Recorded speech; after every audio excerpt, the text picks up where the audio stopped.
IVF ఒక అధునాతన సంతానోత్పత్తి చికిత్స అనేక దంపతులకు తల్లిదండ్రులు కావాలనే వారి కలను నెరవేర్చుకోవడానికి సహాయపడుతుంది. కోల్కతా డాక్టర్పై అత్యాచార ఘటనలో మరో ట్విస్ట్. ఇన్నాళ్లు అందరూ హంతకుడని భావిస్తున్న సంజయ్ రాయ్ ప్లేట్ ఫిరాయించాడు. తనను కావాలనే ఇరికించారంటూ కోర్టులో సంచలన ఆరోపణలు చేశాడు. దీంతో ఈ కేసును కోల్కతా పోలీసులు నీరుగార్చడానికి ప్రయత్నించారన్న ఆరోపణలకు మరింత బలం చేకూరింది. ఆర్జికర్ మెడికల్ కాలేజీలో మహిళా వైద్యురాలిపై అత్యాచారం చేసి హత్య చేసిన ఘటనలో పోలీసులు నిందితుడని చెప్పిన సంజయ్ రాయ్ మాట మార్చాడు. ఈ హత్యతో తనకెలాంటి సంబంధము లేదని కోర్టుకు తెలిపాడు.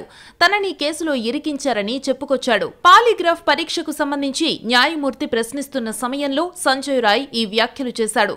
తన నిర్దోషిత్వం నిరూపించుకునేందుకే లై డిటెక్టర్ టెస్టుకు అంగీకరించినట్టు కోర్టుకు తెలిపాడు సంజయ్ రాయ్. పాలిగ్రాఫ్ టెస్టుకు అనుమతించిన కోర్టు రాయ్ కస్టడీని మరో 14 రోజులు పొడిగించింది. ఆర్జికర్ మెడికల్ కాలేజీ హాస్పిటల్ మాజీ ప్రిన్సిపల్ సందీప్ ఘోష్తో పాటు మరో 5గురికి కూడా లై డిటెక్టర్ టెస్టుకు కోర్టు గ్రీన్ సిగ్నల్ ఇచ్చింది. పోలీసులు కట్టుకథ చెప్పారా? సంజయ్ రాయ్తో నేరం ఎలా ఒప్పించారు? బెదిరించారా లేక ఏమైనా ఆశ చూపారా? మరి నేరం చేసిందెవరు? తప్పు చేసిన వారిని తప్పించి సంజయ్ను ఇరికించారా? సంజయ్ రాయ్ ప్లేట్ ఫిరాయించడంతో అసలు హంతకుడెవరన్న ప్రశ్న మొదలైంది. సంజయ్ రాయ్కు నేర చరిత్ర ఉండడంతో ఎవరో కావాలని అతన్ని ఇందులో ఇరికించారన్న అనుమానాలు మొదటి నుంచి ఉన్నాయి. అతడు కూడా మొదటి నుంచి హత్య తానే చేసినట్టు చెప్పుకుంటూ వచ్చాడు. నేరం జరిగిన రోజు ఆర్జికర్ మెడికల్ కాలేజీలోకి అర్ధరాత్రి సమయంలో నిందితుడు వెళుతున్న దృశ్యాలు సీసీటీవీ కెమెరాల్లో రికార్డయ్యాయి. సెమినార్ హాల్లో వైద్యురాలి మృతదేహం గుర్తించిన ప్రాంతంలో అతడి బ్లూటూత్ ను పోలీసులు స్వాధీనం చేసుకున్నారు.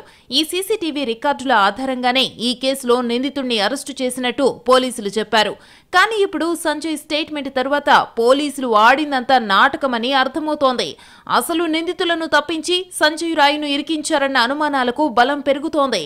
నిజానికి ఇంత దారుణానికి పాల్పడడం ఒక్కరి వల్ల కాదన్న అనుమానాలు మొదటి నుంచి ఉన్నాయి. కానీ పోలీసులు మాత్రం అతడొక్కడేనని తేల్చేశారు. నేరం జరిగిన దగ్గర నుంచి సీబీఐకి కేసు అప్పగించే వరకు అడుగడుగునా ఉల్లంఘనలు జరిగాయి.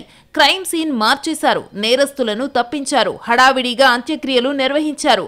పాత నేరస్తుణ్ణి హంతకుడిగా చూపించి చేతులు దులుపుకున్నారు.